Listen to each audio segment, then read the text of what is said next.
I wanted to mention this. This was April of '84. Mr. Flint, I was out there in a campaign, and he endorsed me.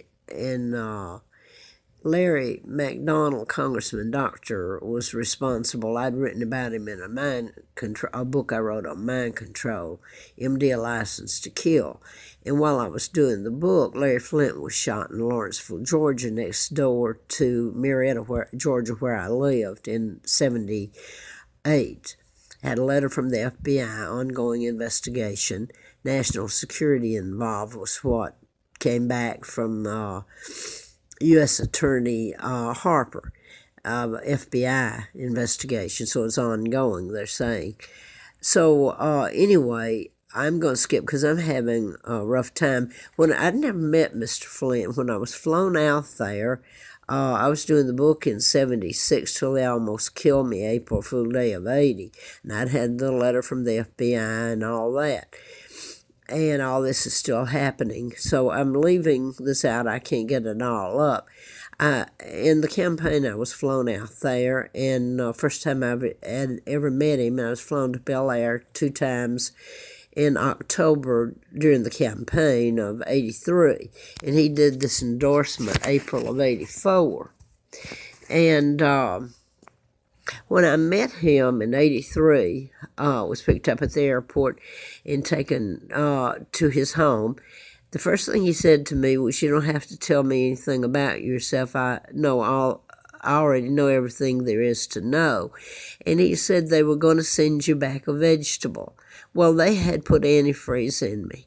And the doctors were involved, and my ex-husband, and Lois Pearson was where I was at when they did it to me.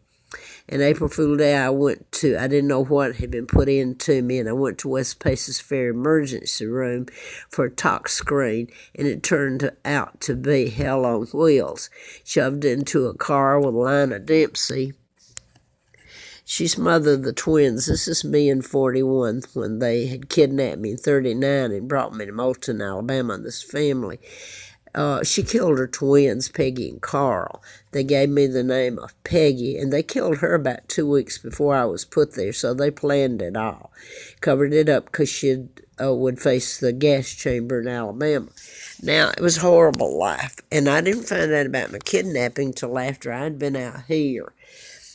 I'm going to jump to this. I wrote about mind control murders, and I found out my father, I'm going to say this, is Edward VIII. He never married Wallace Simpson. My father always was married to Claudia Ruth O'Keeffe. The artist is Georgia O'Keeffe, my aunt, my mother's sister. Now I want to, if I can keep it together here, this is Georgia. I'm going to show this real quick and hope I get the rest of it in. I don't know if it will. This is Timothy McVeigh, and he's told everybody the U.S. Army implanted a chip up his buttocks. And this is in a book. A church gave it to me and said, this is, I wish I'd kept the book now, implantable biochips. And it's Project Lucid. That's the Illuminati that kidnapped me. Rockefellers, Rothschilds, Bilderbergers, the Kennedys. JFK actually helped bring me to Moulton, Alabama, kidnapped me. His dad was appointed ambassador to England by Roosevelt. So this is a mark of the beast and all that. Talking about chipping people, what I was telling about in '78 and prior. And this is one of them here. And they touted his mental illness when it has nothing to do with mental illness. I hope this is all told, and I want to hear everybody explain it. The media is controlled by the Rockefellers and Rothschilds, and my own Uncle George VI and Elizabeth are illegal. They work for the Illuminati, the Americans. And Sir Winston Churchill burned the files on my birth and my father's marriage to my mom. He was always married to my mom. This is American Spy, Wallace Simpson, who married a double. This is one of them that pretended to be my father. And married Wallace Simpson, became the illegal Duke and Duchess of Windsor. Now I want to, this is my dad, Edward VIII, the decent man who wouldn't follow the orders of the Illuminati, refused to, and this is what they did to him, character assassination, kidnap his only daughter. And the Dow was born because of an addendum to the forced abdication in 36. I'm Victoria II, heir to the British Crown. I want to mention this, and then I'm going to mention about a couple of murders. Maybe I should do them. I haven't put this up. It's been a long time if I have.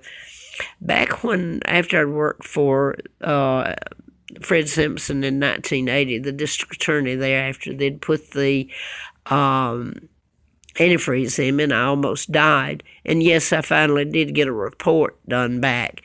And I'm not going to go into that again. It'll take up this time on here. I'm going to go back to, well, I'm forgetting now because I'm going through a rough time. What's being done here, I'm just about dead, as you can tell. I've been run. After I left Mr. Flint's, I ended up here in Roanoke, living on the Appalachian Trail, just to have a place to be without food or heat or anything, freezing to death. And now I am getting a little confused. I wonder if all I'm being through and inhaling, I have an autoimmune disorder, and that's how they've run me. And I quoted Carl Barton, the Virginia State Trooper, who told me that's how we run you. And this is my Uncle George, Elizabeth's father, illegal, worked for the United States and the Illuminati, planning my kidnapping with Roosevelt, who appointed the Kennedys as ambassador to England. This is in 39, the year I was born. They kidnapped me in 41. I know what I was going to tell about. I was working for computer science in Huntsville, and it looked like they fired me. This is after I worked for the DA in Doyle Duke, Golden Triangle. It looked like they fired me, and then when I was on the street trying to tell all this, I didn't know about my kidnapping at the time. I had a letter from the FBI where I'd done the book and all this. Took it to the executive post office there at the White House on the corner, and logged it in to Ronald Reagan's adopted son. He was the one that had the lapel on, and you have to sign a big book there to leave anything. And I left all this, and on the front of it was a letter from the FBI. So that was in plain sight, and where I'd done the book, and I got didn't get an offer. Almost I did from Reveal before their board. Now I'm trying to get this in. I'm going to just put this. Natalie Wood was killed, and she worked. She was in a movie, and she died before they finished the last scene, so they had to use a double. It was called Brainstorm. And it was where they had come up with, the best I can remember now, with something like Mark for Mark, where that you can feel someone else's emotions. Now then it gets into, you have to hear it to be able to piece it together. It's Robin Williams was murdered in this. Mind control goes back to the Tesla files, and you can create an illness or cure it. You can make someone appear to have died of natural cause or commit suicide when it's murder by mind control, and that's what happened to Robin Williams. He played Mark from Ork, and that was about the planet Earth was emotions, and you could feel emotions. They didn't have emotions. Now I want to get to this part. I think that's all I was going to put up on that. If they ever tell the truth about me and my dad and what's done to my country, but the mind control murders that were done here, the one out in Sutherland Springs, Texas, that man was programmed a long time ago. I'm sure that's one of the mind control murders. And so was the Paddock out in Las Vegas. But I wanted to get to this. I have an autoimmune disorder, and I'm allergic to chemicals. And when I'm around toxic fumes, it triggers my immune system to attack itself, and I could die. And over time, if I'm around them, force-fed them, which is what I've been done. it kills me, and my life is a living hell. I wanted to put this part because when I came here to Roanoke, by the way, Larry Flint had a movie, and someone came up on the mountain and brought me down January the 7th of the year that the movie came out. And I stayed and then went back up on the mountain because I had no other place to go. But that was on my birthday, January the 7th of, I've forgotten what year now. I wanted to say this. I have been made to run from place to place, kept homeless and penniless, and I was putting this up. Somebody told me all the governors here know about my kidnapping and about the mind control murders, the ex-governors. And this is, and if I can get this up, this was 8/15 of 14. And somebody... I was staying out where I came from to here. So I'm run from place to place. I've tried to leave and go out of state, and I'm run back. So I was meant to be here, and this happened to me. And nobody stopped it. Now, before this goes off, where I came to this place for is Baymont Inn. It's owned by Sonny Shaw. And the Shaws and Patels were sent here by the Brits. They were from England to try to help me. And somebody at the I was there just before I came here. They were using chemicals and running me, and I came here. So I run from one place to the other. Nobody.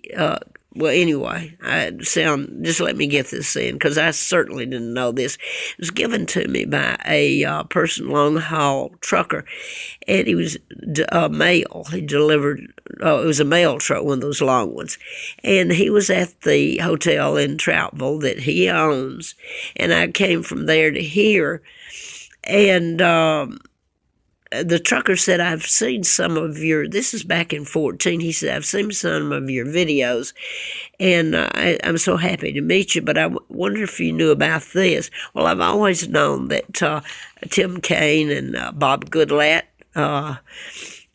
all the former governors of Virginia know about me and what's happened to me. And Goodlatte wasn't a governor. He was over the forestry and agriculture. And they sit on the intelligence and judicial committees now, your highest committees. But when I was going to John Edwards, he's a Virginia state senator, they all know this, my kidnapping, mind control murders. When... last time I went to Goodlatte's office, I came back out, and I was getting on the elevator, and the guy came out of Goodlatte's office right behind me and said, hold the elevator. He said, if Goodlatte helps you, he's going to be living in the forest or with you. So now he's on the Intelligence Committee. But the one thing I didn't know, somebody told me you didn't read it all, that other people can't read this. Well, it tells about all the people that him opening, Sonny Shaw, calling him a great entrepreneur. But here's the part I didn't know. It mentions all these. Mark Warner, who's a former governor, he's I guess he's in Congress. I think he's a Democrat. I guess senator. But it gives a whole list of Mark Warner, Tim Kaine, who ran with Hillary on the VP ticket, and he's the one, he gets into they did mention it, the Yen Zorings murders over in Bedford next door, which is a mind control murder. So someone should ask him to fess up about that. That's Tim Kaine. Now I wanted to mention this. When I came in here, I was brought here, and I did not notice this, and I don't know if it'll take till this morning. It says here, her name's Heather, and I'm going to go ahead and put it up. I'm just about dead anyway, Spears. Now, it mentions here, and I didn't know it because that's who is here with me now as a manager. It says here, speakers okay, let me back up. It says, after 5 years, Shaw had the opportunity to buy his first hotel, the Ramada Inn in Roanoke. That's when Heather Spears joined him as the manager. Now, almost 20 years, he has 6 hotels. I don't know how many he's got now, but I know he owns a lot. and they've become very wealthy, he and the Patels. But it's the congressmen that sit on all these committees that you should be asking why they're not telling you about the mind control murders and my kidnapping, what was done to my country, and me being run by chemicals that are killing me and made to look like a fool and live in fear all my life. And I'm going to mention this before I go, if I can get up there. Back in I don't know when it was, I didn't start getting any money till later. My jobs were shut down. I did a few companion aid, and I had a little money saved from that, and I went to the Budget Inn on Williamson Road, or Lee Highway, it's the same name. And it's out near Plantation. It's been road. It's been torn down. The manager and owner, I guess, was Patel, a part of the same group. And I paid for a month. And this is what's gone on many times till I learned not to pay for a month. I paid for a month, and it's November. You don't come in and remodel in November. It's cold as hell here. I'd paid and stayed just a couple of days, and he comes in and said, I'm going to remodel, and I'm going to make this quick or I won't get it up. I call the police. I called 911's who I called back then, and a policeman came out, and in front of the Patel, the manager, he said, well, you're the one that's going to leave. He's talking to me. He put my hands behind the back with the handcuffs, and whether he actually clicked them, I don't know. But after he left, Patel said to me, we're Americans. We're American citizens now. We have to do what they tell us to do. So that's been going on, and I paid, let me go to Sonny Shaw as an example back, it was when I first started getting a little income, so that was 90, whatever, I'm not going to put the date up. He had a place out in, well, I'm not even going to say it, I don't remember the name of it. It's, anyway, I stayed a week is what it was, and it was okay. So I thought, well, great, I finally got a place to be. And I paid for a month, and when I did, they come in and bombed the apartment next to me, and it was coming in my air conditioning. It was just a little efficiency apartment, but it meant a lot to me. And then they almost tore the door down because they were coming in my place, and they sprayed and soaked it, and I left. I called Sonny Shaw, and I told him he had the Ramada Inn back then. And he said if I walked up there that he would see about giving me part of my money back or a place to stay. I walked, and I can't walk now. I'm old. I'm beaten to a pulp, and pulling my things behind me. I walked all that way from out in Roanoke County. It's way out there. I can't for the life of me right now the name of it is. And I lived anyway. I walked up to the Ramada Inn, which is on away from here. So it took me a while to get up there, walking on the side of the road. I got there, and he gave me a room, and I was so sick, and he never gave me my rent back. And I may have stayed there 2 nights, I'm not sure. But the woman that had the room they put me in, she was a housekeeper, and she came up to me and she said, lady, we can't help you. She had a couple of men and another woman. She said, we've gone to D.C., and it's so high profile, so high up, we can't do anything to help. So the shocking thing that everybody's gotten into and felt it's okay to beat the hell out of me. Don't tell me you can't do anything to help. You did everything to harm me, and that was okay. So that's all I can say right at the moment. I've put all I can up. I did want to mention this. When I came in here, though, it was July the 19th of this year, and I was run from one of their other places in Troutville I've told you about.